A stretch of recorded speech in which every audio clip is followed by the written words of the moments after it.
സ്വതന്ത്രനായി ജയിച്ച ഒരാൾ ഏതെങ്കിലും ഒരു രാഷ്ട്രീയ പാർട്ടിയിൽ ചേർന്ന് കഴിഞ്ഞാൽ കൂറുമാറ്റ നിരോധന നിയമപ്രകാരം അദ്ദേഹത്തിൻ്റെ അംഗത്വം റദ്ദാവും. മുസ്ലിം ലീഗുകാർക്ക് വേണമെങ്കിൽ എടുക്കാം എന്നുണ്ട്, പക്ഷേ അവരുടെ അക്കൗണ്ടിൽ വേണ്ട. അവരുടെ മണ്ഡലങ്ങളൊന്നും അൻവറിനെ വിട്ടുകൊടുക്കില്ല. അൻവർ വേണമെങ്കിൽ കോൺഗ്രസ് ചേർന്നു.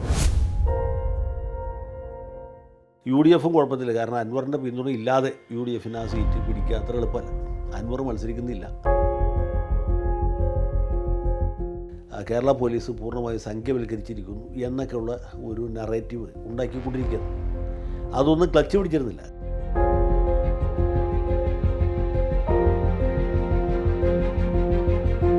മുഖ്യമന്ത്രി പിണറായി വിജയനോട് അതിര് കടന്ന അടുപ്പമുണ്ടായിരുന്ന ആളാണ് PV അൻവർ MLA.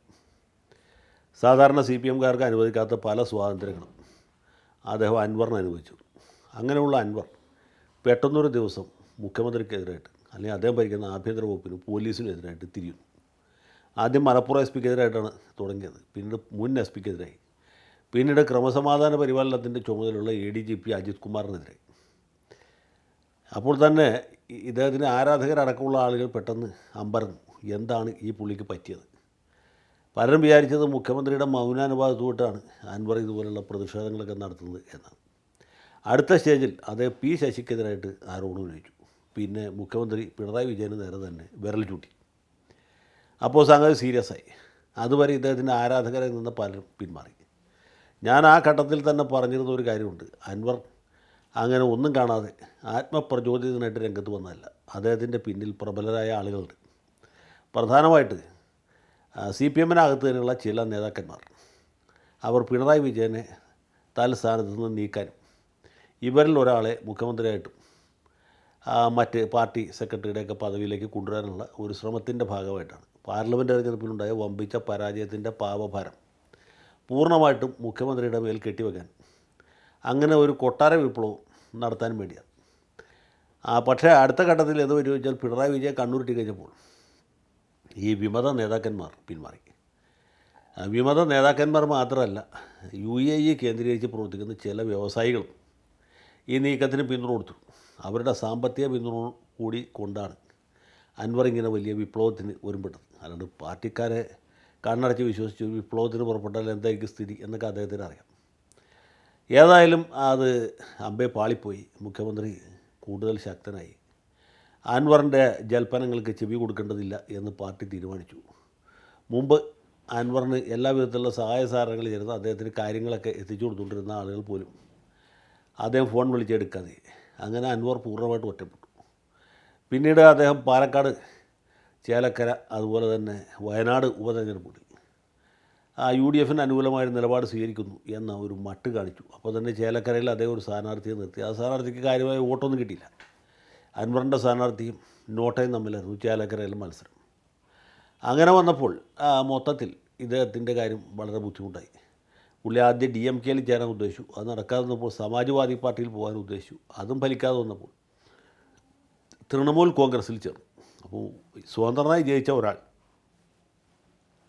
ഏതെങ്കിലും ഒരു രാഷ്ട്രീയ പാർട്ടിയിൽ ചേർന്ന് കഴിഞ്ഞാൽ കൂറുമാറ്റ നിരോധന നിയമപ്രകാരം അദ്ദേഹത്തിൻ്റെ അംഗത്വം റദ്ദാവും. മാർക്സിസ്റ്റുകാർക്ക് അൻവറിനോട് തീരെ താല്പര്യമില്ലാത്തതുകൊണ്ട് അവർ ഇതുപോലെ ഒരു പരാതിയുമായിട്ട് വരുമെന്നും ഏറിയാൽ 2-3 മാസത്തിനകത്ത് ഇദ്ദേഹത്തിൻ്റെ നിയമസഭാ അംഗത്വം നഷ്ടപ്പെടുമെന്നും അൻവറിന് മനസ്സിലായി. ഇതുവരെ പല അബദ്ധങ്ങളും ചെയ്ത അൻവർ പെട്ടെന്ന് ബുദ്ധിപരമായൊരു തീരുമാനമെടുത്തു. അത് ഇപ്പോൾ ചെയ്തതാണ് ശരിക്കും ബുദ്ധിപരമായ തീരുമാനം. അത് ഒറ്റയടിക്ക് LDFനെയും UDFനെയും ഒരുപോലെ കുഴപ്പത്തിലാക്കി. ഇദ്ദേഹത്തെ UDFൽ എടുക്കുന്നതിന് കോൺഗ്രസ് എതിരാണ്, പ്രത്യേകിച്ച് VD സതീശനെതിരാണ്. മുസ്ലിം ലീഗുകാർക്ക് വേണമെങ്കിൽ എടുക്കാം എന്നുണ്ട്, പക്ഷേ അവരുടെ അക്കൗണ്ടിൽ വേണ്ട. അവരുടെ മണ്ഡലങ്ങളൊന്നും അൻവറിനെ വിട്ടുകൊടുക്കില്ല. അൻവർ വേണമെങ്കിൽ കോൺഗ്രസ് ചേർന്നോട്ടെ, അല്ലെങ്കിൽ UDF സ്വതന്ത്രനായി നിന്നോട്ടെ. എന്താണെങ്കിലും അതിൻ്റെ വില കോൺഗ്രസ് കൊടുക്കണം എന്നുള്ളതാണ് ലീഗിൻ്റെ നിലപാട്. കേരള കോൺഗ്രസ്സിന് പ്രത്യേകിച്ച് അങ്ങനെ വലിയ നിലപാടൊന്നുമില്ല, അതിന് വലിയ പ്രസക്തിയുമില്ല. അപ്പോൾ ഇങ്ങനൊരു സാഹചര്യത്തിൽ കോൺഗ്രസ്സിൽ തന്നെ വേറെ ചില നേതാക്കന്മാർക്ക് അൻവറിനെ എടുത്താൽ കൊള്ളാമെന്നിട്ട് സതീശനോട് വ്യക്തിപരമായിട്ട് ഇഷ്ടക്കേടില്ല ചില നേതാക്കന്മാർ അൻവറുമായിട്ട് ചർച്ച ചെയ്യാനും അൻവറിനെ പ്രശംസിക്കാനൊക്കെ തുടങ്ങിയിരുന്നു. അപ്പോൾ ഇങ്ങനൊരു സമയത്ത് അൻവർ ബുദ്ധിപരമായി എടുത്ത തീരുമാനം എന്ന് വെച്ചാൽ MLA സ്ഥാനം രാജിവെച്ചു. അത് ഈ രാജിവെച്ച സമയത്തിൻ്റെ ഒരു പ്രത്യേകതയുണ്ട്. നിയമസഭയുടെ കാലാവധി തീരുന്നതിന് 1 കൊല്ലം മുമ്പാണ് രാജിവെക്കുന്നതെങ്കിൽ ആ മണ്ഡലത്തിൽ രണ്ടാമത് തെരഞ്ഞെടുപ്പ് നടത്തും.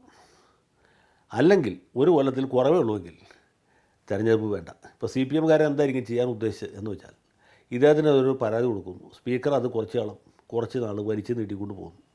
നിയമസഭയുടെ കാലാവധി കഴിയാൻ ഒരു കൊല്ലം ഉള്ള സമയത്ത് അദ്ദേഹത്തെ അയോഗ്യനാക്കും. അപ്പോൾ പിന്നെ ഉപതെരഞ്ഞെടുപ്പ് നടത്തണ്ട. ഇപ്പോൾ LDF ആണെങ്കിലും UDF ആണെങ്കിലും ഉപതെരഞ്ഞെടുപ്പ് നേരിട്ടേ മതിയാവൂ എന്ന സാഹചര്യത്തിലെത്തിയിരിക്കുന്നു. LDF സത്യത്തിൽ കുഴപ്പത്തിലായി, UDF-ഉം കുഴപ്പത്തില്ല. കാരണം അൻവറിൻ്റെ പിന്തുണ ഇല്ലാതെ UDF-ന് ആ സീറ്റ് പിടിക്കുക അത്ര എളുപ്പമല്ല. അൻവർ മത്സരിക്കുന്നില്ല എന്ന് പ്രഖ്യാപിച്ച അൻവർ തന്നെ കോൺഗ്രസിൻ്റെ സ്ഥാനാർത്ഥിയും പ്രഖ്യാപിച്ചു. അതാണ് ഇതിൽ ഏറ്റവും രസകരമായ കാര്യം. കോൺഗ്രസുമായിട്ട് ഒരു ബന്ധമില്ലാത്ത എത്രയോ കൊല്ലം മുമ്പ് 2005 മറ്റോ കോൺഗ്രസ് വിട്ടുപോയ DIC-യിൽ പോയ അൻവർ നിലമ്പൂർ മണ്ഡലത്തിൽ നടക്കാനിരിക്കുന്ന ഉപതെരഞ്ഞെടുപ്പിൽ DCC പ്രസിഡന്റ് VS ജോയി മത്സരിക്കണം എന്ന് നിർദ്ദേശിക്കുന്ന നിലവരെത്തി. അപ്പോൾ ഇങ്ങനെയുള്ളൊരു തമാശയിൽ കൂടിയാണ് കടന്നു പോകുന്നത്. പക്ഷേ അൻവർ സത്യത്തിൽ ഇപ്പോൾ നടത്തിയിട്ടുള്ള കാര്യനീക്കം വളരെ കൃത്യമാണ്. അദ്ദേഹം തികഞ്ഞ ദിശാബോധത്തോട്ടാണ് ചുവട് വെച്ചിട്ടുള്ളത്. അൻവറിൻ്റെ പിന്തുണ കൂടാതെ UDF-ന് ജയിക്കാൻ പറ്റുകയില്ല. ഉപതെരഞ്ഞെടുപ്പ് നടത്തുന്നതിന് LDF-ന് തീർച്ചയായിട്ടും ഭയപ്പെടേണ്ടതായിട്ടുണ്ട്. കാരണം ആ സിറ്റിംഗ് സീറ്റാണ് നിലമ്പൂർ. ആ സീറ്റ് നഷ്ടപ്പെടുക എന്ന് പറഞ്ഞാൽ LDF-ന് ചിന്തിക്കാൻ പോലും സാധ്യമല്ല. അപ്പോൾ അൻവറിൻ്റെ വോട്ട് പ്ലസ് കോൺഗ്രസിൻ്റെ അല്ലെങ്കിൽ ലീഗിൻ്റെ വോട്ട് എന്ന് വരുമ്പോൾ അവിടെ UDF സ്ഥാനാർത്ഥിക്ക് ജയിക്കാൻ കഴിയും. അതിനാണ് സാധ്യത കൂടുതൽ. LDF സ്ഥാനാർത്ഥി തോൽവി അത്ര വലിയ പ്രശ്നമല്ല. പക്ഷേ ഇപ്പോഴത്തെ പ്രത്യേക സാഹചര്യത്തിൽ അത് അവർ താല്പര്യപ്പെടുന്നില്ല. അപ്പോൾ അങ്ങനെ ഒരു തെരഞ്ഞെടുപ്പിലേക്ക് മണ്ഡലത്തെ തള്ളിവിടുകയും അദ്ദേഹത്തിൻ്റെ നില ശക്തമാക്കിച്ചു. ഇതുവരെ അൻവർ എടുത്ത പല തീരുമാനങ്ങളും തെറ്റിപ്പോയെങ്കിലും ഈ തീരുമാനം വളരെ കൃത്യമാണ്. ഇനി പിണറായി വിജയൻ അട്ടിമറിക്കാൻ ശ്രമിച്ച നേതാക്കന്മാർക്ക് എന്ത് സംഭവിക്കും, അവരുടെ പിന്നിൽ പ്രവർത്തിച്ച മുതലാളിമാർക്ക് എന്ത് സംഭവിക്കും, അവരുടെ എത്ര കാശ് നഷ്ടം വരും എന്ന് നമുക്കറിയില്ല. ഏതായാലും തെറ്റിപ്പോയ അല്ലെങ്കിൽ പാളിപ്പോയ ഒരു കൊട്ടാര വിപ്ലവമാണ് അൻവറിൻ്റെ ഈ പെട്ടെന്നുണ്ടായ വെളിപാടിലേക്കും രാജിയിലേക്കും നയിച്ചത്. ഇനി അൻവർ ഈ മുന്നണിക്ക് ഏൽപ്പിച്ച ഒരു ആഘാതം എത്രയാണെന്ന് ചോദിച്ചാൽ LDF-ന് പ്രത്യേകിച്ച് അങ്ങനെ ഒരുപാട് അണികളൊന്നും കൊഴിഞ്ഞു പോയിട്ടില്ല. പക്ഷേ LDF-ൻ്റെയും പിണറായി മന്ത്രിസഭയുടെയും രാഷ്ട്രീയ അടിത്തറയ്ക്ക്, ധാർമ്മിക അടിത്തറയ്ക്ക് വലിയൊരു വിള്ളലുണ്ടാക്കിയതാണ് അദ്ദേഹത്തിൻ്റെ ഈ വേർപാട്. അദ്ദേഹം ഉയർത്തിയ വിഷയങ്ങൾ ഇപ്പോഴും ലൈവായിട്ട് നിൽക്കുകയാണ്. അതായത് പോലീസിൻ്റെ സംഖ്യവൽക്കരണം. കേരള പോലീസിൽ ഒരു വിഭാഗം ഉദ്യോഗസ്ഥന്മാരെങ്കിലും RSS-ഉമായിട്ട് ബന്ധമുള്ളവരാണ് എന്നാണ് അൻവറിൻ്റെ ഒരു നറേറ്റീവ്. ഈ സംഗതി തന്നെ കോൺഗ്രസ്സുകാർ കുറേ കാലമായിട്ട് ഉന്നയിക്കുന്നുണ്ട്, ലീഗുകാർ ഉന്നയിക്കാൻ ശ്രമിക്കുന്നുണ്ട്. പിന്നെ നമ്മുടെ ജമാഅത്തെ ഇസ്ലാമിയും അവരുടെ മീഡിയ വൺ ചാനലുമൊക്കെ ഡീപ്പ് സ്റ്റേറ്റിനെ കുറിച്ച് കേരള പോലീസ് പൂർണ്ണമായി സംഖ്യവൽക്കരിച്ചിരിക്കുന്നു എന്നൊക്കെയുള്ള ഒരു നറേറ്റീവ് ഉണ്ടാക്കിക്കൊണ്ടിരിക്കുകയാണ്. അതൊന്നും ക്ലച്ച് പിടിച്ചിരുന്നില്ല. കാരണം ഈ വക ആരോപണങ്ങളൊന്നും ജനങ്ങൾ സാധാരണയിൽ വിശ്വസിക്കില്ല. അങ്ങനൊരു സമയത്താണ് ഇതുവരെ മുഖ്യൻ്റെ അടുപ്പക്കാരനായിരുന്ന അൻവർ പെട്ടെന്ന് ADGP അജിത് കുമാറിനെതിരായിട്ടും അതുപോലെ മറ്റ് പോലീസ് ഉദ്യോഗസ്ഥന്മാർക്കെതിരായിട്ടും ആരോപണം ഉന്നയിക്കുന്നത്. അത് ഇടതുപക്ഷത്തിൻ്റെ രാഷ്ട്രീയ അടിത്തറയ്ക്ക് വലിയ ക്ഷതമേൽപ്പിച്ചു. CPIക്ക് പോലും അതിനെ ഉൾക്കൊള്ളാൻ കഴിഞ്ഞില്ല. CPIയോട് പോലും ഇത് കൃത്യമായിട്ട് വിശദീകരിക്കാൻ മുഖ്യമന്ത്രിക്ക് സാധിച്ചില്ല. അപ്പോൾ ബാക്കിയുള്ളവരുടെ സ്ഥിതി എന്തായിരിക്കും നോക്കിയാൽ മതി.